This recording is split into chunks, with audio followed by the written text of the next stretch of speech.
Welcome, I'm Simon. This is MILLOTECK, a brand new channel. I'm here to help you make better choices in tech today. Coming up on this channel, we've got things about hertz, monitor refresh rates, mains voltage, and what really hurts is Colin McGregor punching you in the face.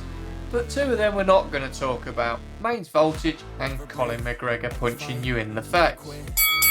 Monitor refresh rates. What's that all about? What's it mean? So the number that you get from your monitors, you'll probably see them on the box. You've probably seen them if you're looking for a monitor, 144 hertz, which is the nominal for gaming, or was until 165 hertz became the new 144 hertz. You got 120 down to 30 hertz and going up to 300 plus hertz now, which is absolutely crazy. So what does it mean to you in your gaming experience or your PC experience? What does it mean? It's basically the number of times the picture gets redrawn within 1 second. So what do I mean? If the monitor is 144 hertz, it will redraw 144 times in 1 second. And what do I mean by redrawing? The picture on the screen being redrawn that many times within 1 second. And why 1 second? It's basically 1 second is the cycle time. So 1 second is the amount of hertz within 1 second. So more hertz you have, the more times you get redrawn in 1 second. And once you get up to 165, 240, 300, it becomes a lot smoother picture because you've got so many more in one line being redrawn. Response time. Now what's response time? Response time is the time it takes from one pixel to go from one colour to another colour. So you will see sometimes 4 milliseconds, 5 milliseconds, and response time's done in milliseconds. 1 millisecond is supposed to be the best because it's so fast of a response time. But this is all a bit useless if your PC can't output the refresh rate, the response time that you'll actually have for your monitor. So I have a monitor which is the Samsung G9 Neo, which is in the box still. If you haven't watched my first video, make sure you do. Ultimate PC build, powerhouse how. I'll put an end card there or somewhere, but I'll link to it somewhere along on the screen. If not, it'll be in the description anyway. And it's 240 hertz at 1 millisecond response time, so it's a reasonably quick 240 hertz redraw per second, and the response time is so low that the pixels are changing fast as you like. I've got to get my piece of paper for this. So 1 second divided by 240 hertz is 4 milliseconds. So every 4 milliseconds it redraws. So you got draw 4 milliseconds, draw 4 milliseconds, and the response time's 1 millisecond. So basically it's 4 times quicker. So the response time's so quick that it's actually doing more than your hertz or your redraws. And how can this benefit in gaming? Let's put gaming, because that's a big issue with your hertz and refresh rate. So when you've got a character moving and it's refreshing a lot of the time. So when you're running as fast as you can across a road to shoot somebody. It's the time it will take to refresh that picture to make sure that character is still in the same place where you're shooting and hasn't moved over there, because your screen is not refreshing as quickly as the other ones, and hasn't turned around and shot you effectively. Is a high refresh rate good for anything else? Yeah, photo editing, that sort of thing. Anything that you want a smooth picture, videography, anything to do with, I don't know, office work, Word, Excel, any of them boring subjects. Yeah, if you want to have a go at me, have a go in the comments. But yeah, that sort of thing. It doesn't require a high refresh rate, and 60 hertz is probably is all you need. I mean, I'm at this present second in time on two 60 hertz monitors because I haven't got my PC built yet. Never mind. But why can't, let's start that again.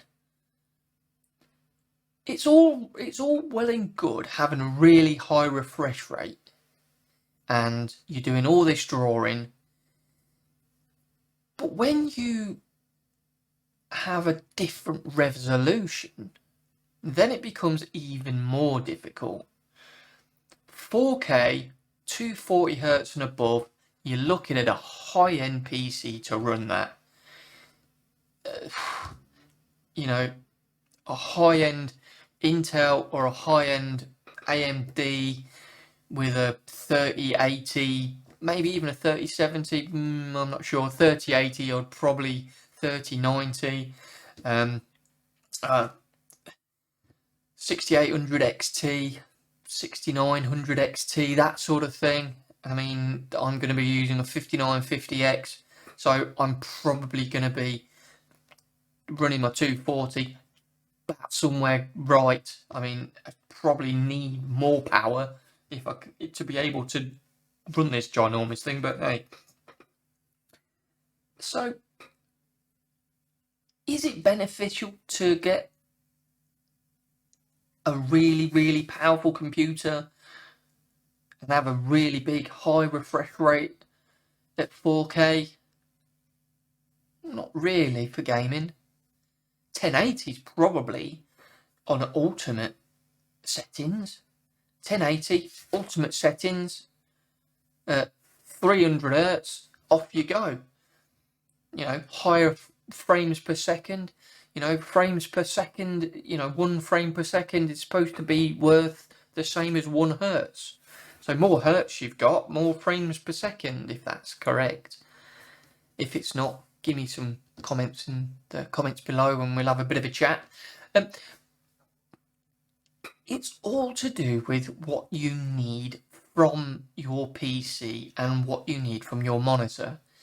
It's no good getting a computer and then getting a really high monitor and going, I can't power this thing. It's underpowered. It'll power it to whatever you can. But you need to, when you're building a PC, plan a PC. And this is one of the fundamental things you need to do. And when you've got your monitor and you've got your PC, sometimes people don't enable the refresh rate. They just keep it the same because they're not sure what to do. So what I've got here is a small example of a quick way of getting your display to a different refresh rate. Now you follow this through, you should be able to select higher refresh rates depending on what your monitor is and your output from your PC. Now if your output for your PC can't do the refresh rate, then you just keep lowering your refresh rate until you two are happy. And then you can see there's a bottleneck somewhere in your system. However, so if we quickly go over, first what you want to do is find an empty part in your display and give it a right click, and then from there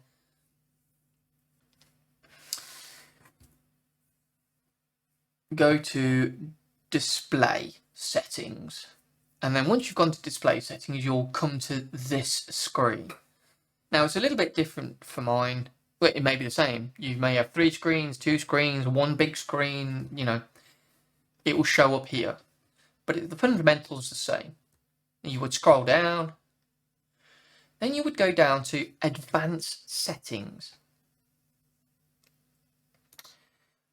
And then in advanced settings, you go down and you'll see it exactly here. Refresh rate. Choose the refresh rate for your display. A higher refresh rate provides smoother motion but uses more power. This is what I said about higher powered computer. So as you can see, in mine, I've only got 50 Hz or 60 Hz. So mine's on 60 Hz. My laptop's all right at 60 Hz. It probably could do a bit higher because of the integrated graphics. It's quite an old laptop, but it's still an i5 in there, so it's not bad. But if you've got a gaming monitor, you might have 165. Whatever it is in your system, you can pick that. If it's not stable at that hertz, like I say, you can come back down and until it is. If you're running 4K and you're finding that you're a bit choppy in your games, bring the resolution down. Your frame rates, your FPS will go up. You know, it'd be a lot more smoother. Your settings you'll be able to put probably on ultra. It all depends on your system, your graphics, how powerful that is to run your monitor you have. Start at 1080. See what FPS you're getting from there. See if you're getting full ultra settings, and then work backwards. Because you don't need to have 4K at the highest hertz you can. That's gonna be the most quality graphics you can see. But if you're running around shooting things, maybe you don't need that. 1440p. Maybe that's all you need. 1080. I think a lot of gamers are on 1080 at high,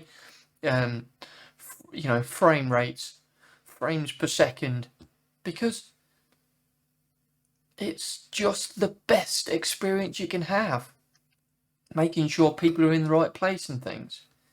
Right, I think that's it for hertz, response time, that sort of thing. One thing that did sort of gear this video up was a comment that I had in a forum that you only can see 60 Hz. Now we know that we can see more than 60 Hz because it's got no bearing on what we can see. It's just the amount of times it redraws within 1 second. You know how to calculate that.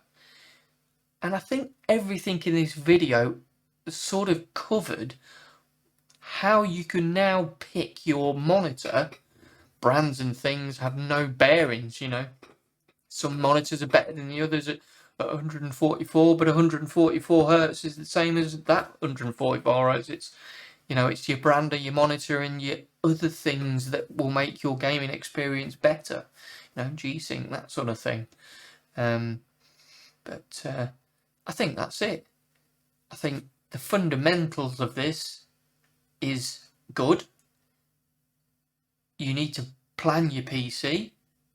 You need to use this as a base of getting your monitor, and check out my first PC part picker video of going through the whole process of picking all your items, making sure everything's compatible, and I'll link it in there somewhere. And then look out for my second part of my PC build when I put this thing together, and then you can see in more depth of hertz and frame rates and response times and how my PC is gonna be cussing at me. Alright, I'm out of here. See you later. Bye.